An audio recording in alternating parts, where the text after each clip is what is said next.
For decades, if you owned a personal computer, you knew one name: Intel. That name was a guarantee of power, a promise of progress. But this isn't a story about a tech giant getting beaten down by a scrappier rival. This is a story of how Intel, the company that drew the blueprint for our digital world, engineered its own collapse from the inside out. It's a story of 1,000 self-inflicted cuts and the cultural rot that bled an empire dry. To really get the full, you have to understand their sheer dominance. Founded back in 1968 by visionaries Robert Noyce and Gordon Moore, Intel wasn't just making chips, it was building the engine of the PC revolution. The company's whole identity was wrapped up in Moore's law, its co-founder's observation that transistors on a chip would double about every 2 years. It became a self-fulfilling prophecy, a relentless pace that Intel itself set for the entire industry. Through the 90s and early 2000s, Intel wasn't just a company, it was the standard. The Intel Inside campaign, launched in 1991,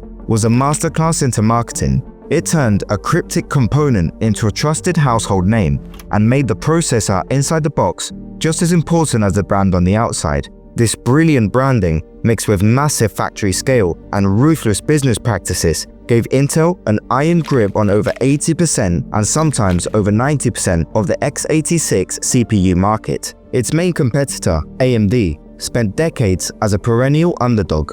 AMD started making chips for Intel under license and was always seen as a budget-friendly alternative. It had moments of brilliance, like the groundbreaking 64-bit Orbiton processor in 2003, but it was mostly stuck in Intel's shadow. By the early 2010s, after a string of disappointing products like the bulldozer architecture, AMD was on life support, flirting with bankruptcy, and Intel, with its powerful core processors, looked absolutely unstoppable. But it's at the peak of an empire's power that seeds of destruction are so often sown, and inside Intel, the cracks were already starting to show. Intel's downfall wasn't a single event, it was a slow decay, a cultural sickness that grew under the surface of its success. The aggressive, engineering-first culture that leaders like Andy Grove had championed began to fade. In its place grew a bureaucracy obsessed with protecting profit margins and pleasing Wall Street. Under CEOs Paul Otellini and later Brian Krzanich, the focus drifted from breakthrough innovation to short-term financial maneuvering.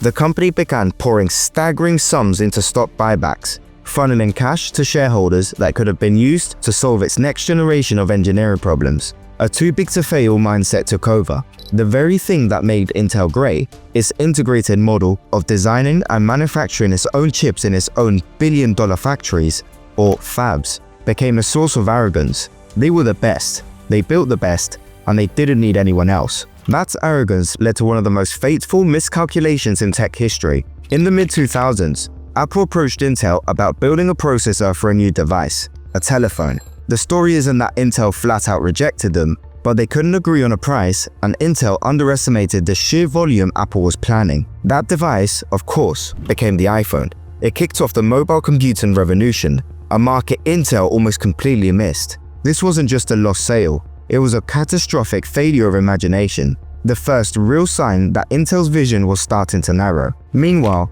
inside its fabs, engineers were raising alarms as early as 2011 about the absurd difficulty of the next big manufacturing leap, the 10nm process. But in its culture where bad news was softened and it went up to the corporate ladder, those warnings were muffled. Leadership, content with the predictable profits from its mature 14nm process, kicked the can down the road. The company was coasting on its legacy, completely unaware it was steering straight for a cliff.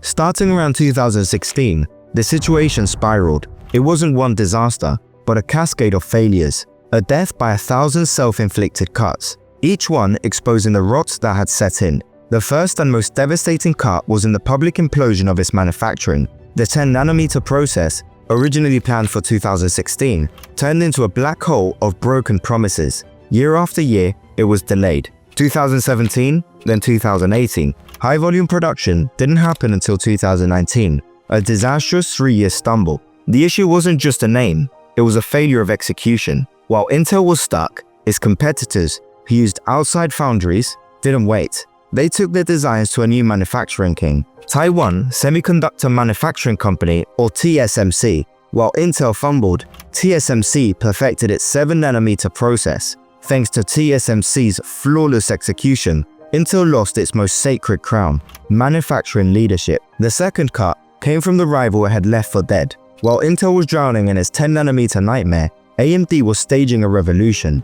Under the leadership of Dr. Lisa Su, who took over as CEO in 2014, the company was completely reborn. She focused the entire company on one bet, a new architecture called Zen. When the first Ryzen chips launched in 2017, the market was shocked. Using TSMC's superior manufacturing, AMD was suddenly delivering chips that didn't just compete with Intel's best. In many cases, they beat them. AMD was no longer the cheap alternative. It was the performance leader.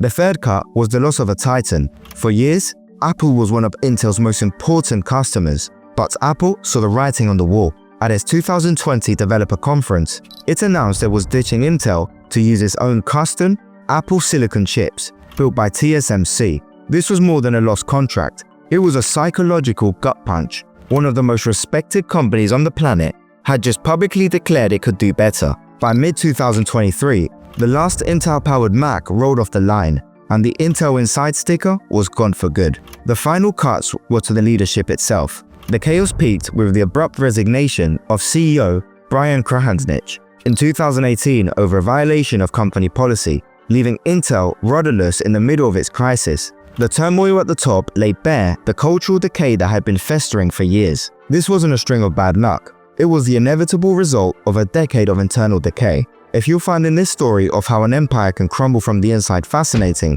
take a second to subscribe. We dig into stories like this every single week, and there's still more to uncover. By the early 2020s, the consequences were brutal. Intel's market share was hemorrhaging, and by mid-2025, AMD had clawed its way to capturing roughly a third of the desktop CPU unit market and over a quarter of the lucrative server market. Once an impenetrable Intel fortress, the company that had once defined the cutting edge was now playing catch-up. In early 2021, Intel brought back veteran engineer Pat Gelsinger as CEO, a move cheered as a return to its roots. Gelsinger launched a bold, incredibly expensive turnaround called IDM 2.0, pledging to spend over $100 billion on a new fabs to regain leadership and even build chips for others. But turning this ship around proved monumental. In a stunning leadership change, by March of 2025, Gelsinger was out, and Lip-Bu Tan stepped in as a new CEO, tasked with navigating the ongoing crisis. The situation he inherited was a mess. The full year of financials for 2025 showed flat revenue and a net loss for the year. The only thing preventing a full-blown catastrophe was a massive infusion of cash from government support, including up to $8.5 billion in grants from the US CHIPS Act, a clear signal that Intel was now deemed a national security asset too important to fail. The reality in early 2026 is a paradox. On one hand, there are a glimpse of hope. Intel is finally shipping its first products on the next generation 18A process, a crucial milestone. But on the other hand, the old demons remain. Strong demand for its new AI chips is running headfirst into a wall of its own making: supply constraints. The company entered 2026 admitting that its available supply would be at its lowest point in the first quarter, choking its ability to meet demand. The problem is the same one that started the collapse: manufacturing. While the 18A process is technically working, its yields, the percentage of good chips per wafer, are still not commercially competitive. Analyst estimates put yields in the 65 to 75% range at the start of 2026,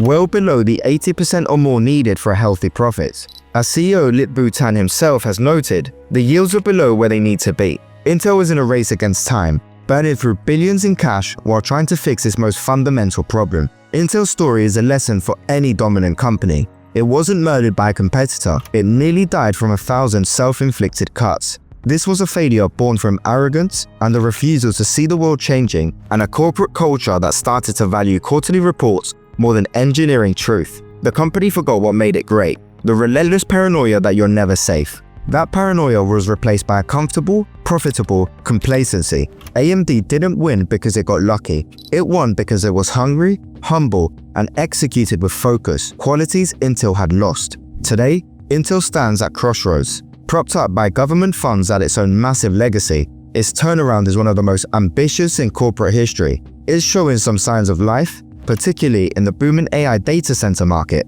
But the core question is still unanswered. Can it truly fix the cultural and manufacturing rot that brought it to its knees? Can an empire, bled dry from the inside, really be rebuilt? Or is it destined to become a shadow of its former self? A permanent reminder that even the greatest giants can engineer their own collapse.